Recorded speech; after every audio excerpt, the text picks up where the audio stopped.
#90s web series release అయిన తర్వాత నేను కాంటాక్ట్ సంపాదించి ఆమెకు ఫోన్ చేశాను. అన్న సినిమా నాకు చాలా చాలా నచ్చిందన్న వెబ్ సిరీస్. ఎందుకు నచ్చిందంటే ఆ చిన్నప్పుడు చేసిన క్యారెక్టర్ ఎవరైతుందో యాక్చువల్గా నేనే అన్నది నా చిన్నప్పుడు ఎగ్జాక్ట్లీ నాకు తమ్ముడు క్యారెక్టర్ తమ్ముడు క్యారెక్టర్ నేనే అన్న. ఎగ్జాక్ట్లీ నాకు చదువు ఎక్కేది కాదు, మమ్మీ తిట్టేసేది పట్టుకొని బాబు నాకు రావట్లేదురా బాబు, అదే ఏ యాన్యువల్ డే ఫంక్షన్ లేదంటే ఏదో ఫంక్షన్ అంటే వీళ్ళు డ్యాన్స్ వేసేసేవాడిని. అంటే మా మమ్మీ వచ్చేది మాట, చదవమంటే చదవ కానీ ఎదవేసాలు మాత్రం రెడీగా వేస్తారు పనికి మన కొరగాని ఇది ఫుల్ తిట్టేసింది మమ్మీని ఫుల్గానే.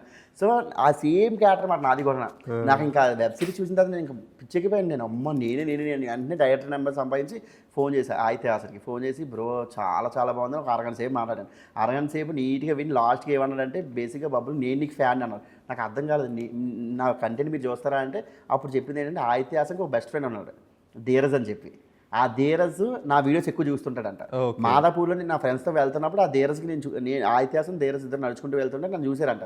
చూసారంటే ధీరజ్ చెప్పాడు ఆ ఇతిహాసం, అరే ఆడు బబ్లు అని భలే చేస్తాడు కంటెంట్, బాగుంటుంది, బాగా చేస్తారు కంటెంట్ అది అంటే.